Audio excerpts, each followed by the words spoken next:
Good afternoon and welcome back. Today we're going to be taking a look at the culminating activity for the course TDJ2O1 Technological Design. The project starts on June 11th at 9:50 a.m. So by the time you're reading this or listening to this video, everything should be active for you. And I've set the due date late in the school year. The last day for me is June 26th. I have to get my marks all assembled that day. So I'm calling the due date for you a day before, at the end of the evening. The best case is for you to get it submitted a little sooner than this, but this is kind of the end of when I can accept it, to be able to have enough time to assemble my marks. So this module, let's take a look at the contents. I've got one file in here, and this is the scope of the project. So this is an architectural interior design project for a condo unit. So it says that you have been recently hired as a junior architect interior designer to work as part of the design team on a new condominium project in the central location of Burlington, Ontario. This will be a 78-unit, 4-story condo that will include various floor plans ranging from 1-bedroom to 2-bedroom suites. You will include an interior design layout as part of the floor plan to show potential buyers how they may space plan the unit based on the square footage of the room and areas included. The building will be constructed along the lake shore, so all designs will carry a water-themed name. Your condo unit must include a master bedroom, a bathroom, a bedroom closet, laundry closet, entrance closet, living, and kitchen/dining. Your kitchen must make use of the kitchen work triangle. So, this is a Google image search for kitchen work triangle. So in the pool house project, we were doing a galley style kitchen, which is kind of like an alleyway kitchen that makes use of cupboard and counter space running parallel on each side of the kitchen. So this kitchen does not need to be like that. It can be a smaller compact kitchen, which is going to be preferred for a condo unit. But the kitchen work triangle basically easily connects some of the main travel areas inside the kitchen, right? So you're typically traveling from the sink to the stove or oven or range in this case to the refrigerator, right? So these are the major go-to trio in your kitchen, right? It doesn't have to be in this exact layout, but what is the minimum distance and what is the maximum distance you can really place on this triangle, right? So that is the question. So there's lots of different examples here that you can take a look at if you do a Google image search. But if we go back to all, scroll down here, so there's a Wikipedia page here, right? And this basically uses that same picture that I just showed you. And it says that no leg of the triangle should be less than 4 feet or more than 9 feet. The sum of all 3 sides of the triangle should be between 13 feet and 26 feet. So basically you have a range here that you can check with your measuring tool as you're designing your kitchen. All right, so take a read through this, do some research on it. It's pretty straightforward. And there's lots of imagery and information on this online. Moving on, drawing requirements. Now, I recommend that you do number 1 and 2 because it's a part of the design process, but I've decided not to require them as something you need to hand in for a mark. So bubble diagrams, we're familiar with this. I'd like you to do a minimum of 3, but it's for your benefit as you plan all the rooms. So this is a necessary step, but I don't need to see it in the final hand-in. After bubble diagrams, we move to floor plan sketch. This is on paper, preferably grid paper. So 1 square is usually a 1/4 inch on the grid, which equals 1 square foot. Again, I recommend you do this, but I don't require it to be seen. Lastly, number 3, floor plan on AutoCAD. Include all kitchen appliances, kitchen fixtures, countertops, bathroom fixtures, laundry machines, and furnishings. So you're familiar with most of this. You've done this in the pool house. Laundry machines is something you've never shown, and furnishings is something you've never shown, and we'll talk about that in a little bit. So style and square footage. You must select one of the options below. So in these bullets here, so you're basically choosing your own adventure. So you have to choose the type of design you're more comfortable doing. So basically, if you feel that you can really take on this task with a lot of confidence and really do some great work, you can pick a more challenging unit to do. If you want to step back and do something a little more subdued, that's your choice as well. There's no penalty for picking an easier one, and there's no benefits from picking a much harder one. So basically, you can take this project in a direction you want to go to showcase your skills. So 1 bedroom with balcony. This can be a minimum of 445 square feet up to a maximum of 722 square feet. So you can be anywhere between these numbers, or be at the bare minimum or maximum. That will get you a full mark. And it's the same with the rest of these. So 1 bedroom with balcony plus a media. What is a media? Well, that's like, it's not really an office, but it's a special, like it's a place in the condo unit where you could set up a computer desk, and it's basically in an open space. So it's a little bigger to include this area. So that can be 576 square feet up to 647. 1 bedroom with a balcony plus a den. A den is like a room, but it doesn't close off. It's a kind of an open area room. It sits by itself, but it doesn't really have a door closing on it. So that's 596 up to 755 square feet.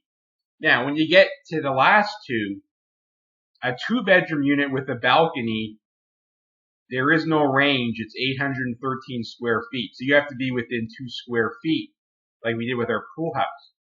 And then we have 2-bedroom with balcony plus a den. This is the largest, 906 square feet.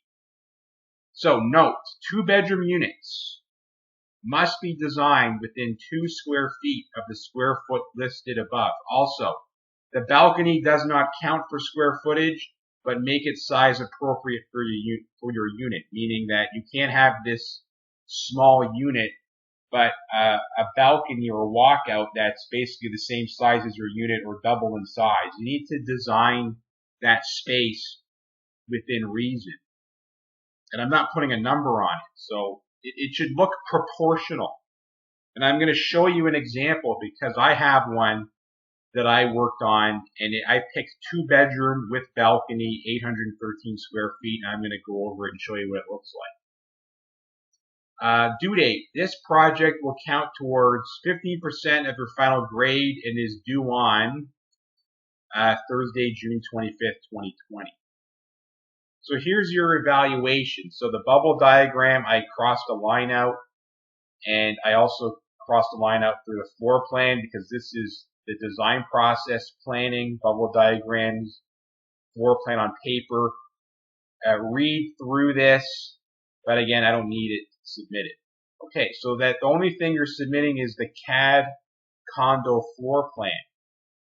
So this is, you're going to draw your exterior walls to be 10.5 inches thick. This is the same as the brick exterior for the pool house. So everyone's required to use this thickness. All inside walls are drawn to 5.5 inch thick, and everyone adhered to this in the pool house project as well. So you're used to that interior wall thickness. Doors and windows are used from the AutoCAD symbol library used for the pool house project, so you're familiar with that. The floor plan includes a master bedroom, a bathroom, bedroom closet, laundry closet, entrance closet, living area, kitchen, dining. And if you're doing a 2-bedroom unit, obviously you'd have at least another bedroom in there. You may want to add another bathroom in there, but again, as long I'm making this assessment tool pretty generic to communicate with all of the design options that you can pick from. All right. So here's an example. Now this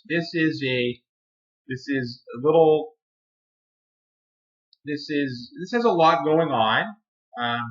It's one of the more challenging ones you can pick. So I should be in the range of 813 square feet for this. So I'm going to do an area. And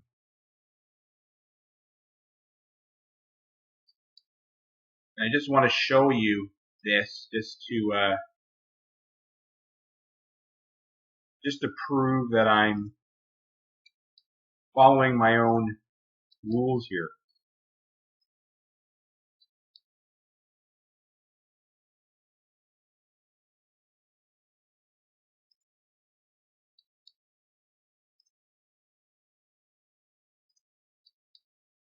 So, like before, we're not including the exterior wall in this area sweep. We're just including everything else plus our interior walls.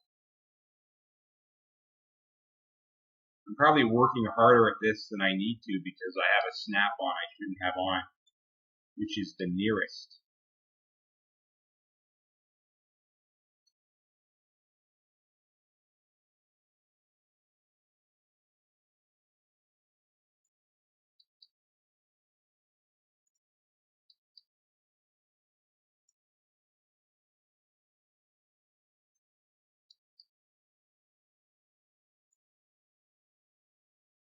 Okay.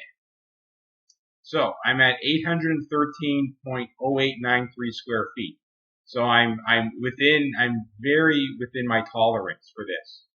So let's take a look at what we have here. So we've got our balcony here, or our walkout, which looks proportional to the size of the unit.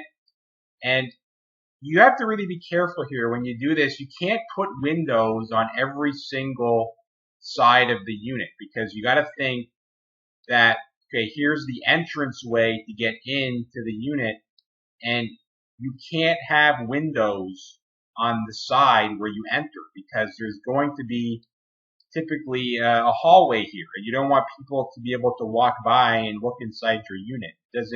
It's not typical at all, or never done. So no windows where your entry door is. Now, this is meant to be a corner unit, so I've got lots of windows leading out that looks outside where my balcony is, and then this is at the back of the building, so I can have a window here on this bedroom, but there's no point in me having a window on this closet or this bathroom, right? So I've got a window on this master bedroom. I've got a window on this second bedroom as well. And then I can't have windows on this side because that's going to connect to another unit.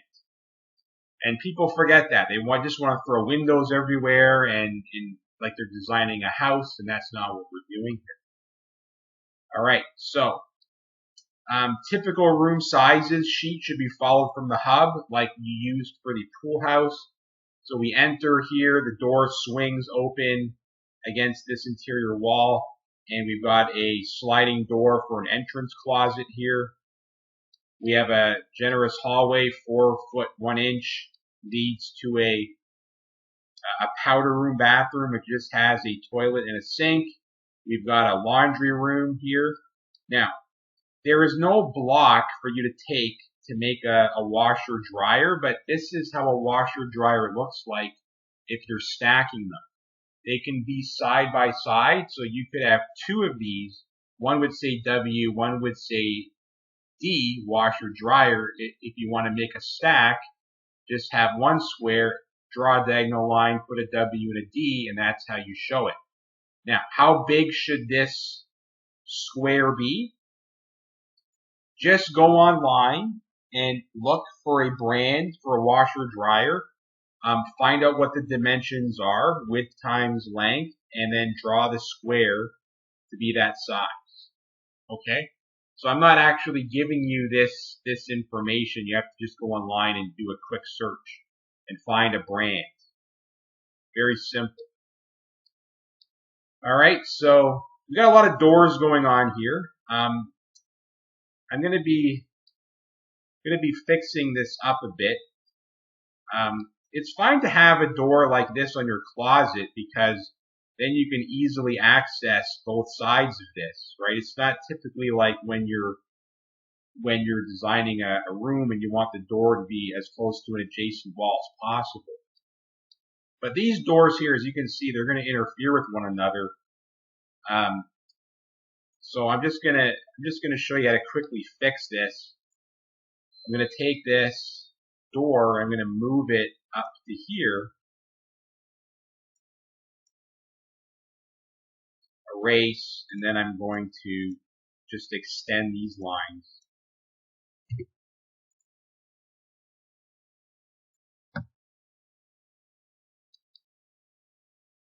I have a little line here I gotta get rid of. And then the same thing here, we're going to take this door. This is the beauty of leaving things grouped. I don't have to worry about picking it all. I can just select one piece of it and know I'm going to be selecting everything. Remember I said earlier that these walls, you don't have to have your door right against, what I'm trying to say is you could leave 5 inches spacing from the adjacent wall, or you could have it right up against the adjacent wall. So that's what I'm doing here, just to, so these doors can swing and not hit each other. So just the little things here. Let's put that line back to a wall, and then we're going to take this and extend it. All right, so all the rooms have some labels here, which is great. Now, there's layers created for these different pieces of furniture, right? So where do you find all of this furniture? Because I didn't draw the couches, the sofas, the dining room table, the patio furniture, the beds, the desks, etc. I took all these from a library. So this is on the hub. I just made this available. If we go down to space planning for culminating tasks, this is where you find all of that stuff, right? So if these are all drawings like the windows and door files, so you can download these and then copy and paste them into your drawing. Clipboard copy.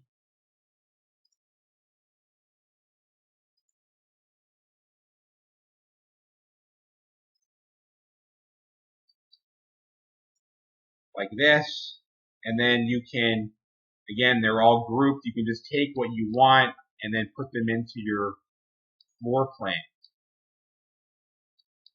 Right? So for example, this bed here, right? This is the twin bed, but if I wanted to change it, and as in rotate it, right? I can copy it, and I can use my rotate tool to change its orientation as needed. Right? Just like we did with the windows and doors file. Also, you're going to note, just to prove it to you, that I'm using a 10.5-inch exterior wall for the concrete, and our interiors are 5.5 inches.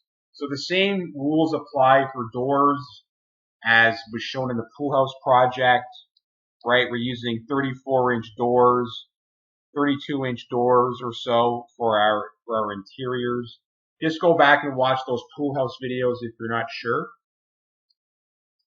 And basically, it's just a floor plan. It's just, you're just making a more challenging floor plan, and you're basically continuing to work on those skills that you developed in the pool house project. Right, we got plenty of space here. We got an adequate walkway for the kitchen. We're making use of that kitchen work triangle as well here that I spoke of. And this looks really good. Again, it's a little complicated with some of these bump outs, which you don't have to do. But again, you're picking what you're comfortable doing. So let's take a look at the paper space layout. You're going to have to make a paper space layout for this. Scale is 1/2 inch equals a square foot. That's what I'm listing here. Just fix this 1 of 1 here. Date, my name, design, my checker, B Bonsai. We've got a different person to check it this time. Floor plan, 2-bedroom condo.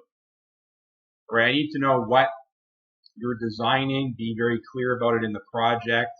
And obviously this is a floor plan for that. So that should be it. I think that's a pretty good explanation of what you have to do.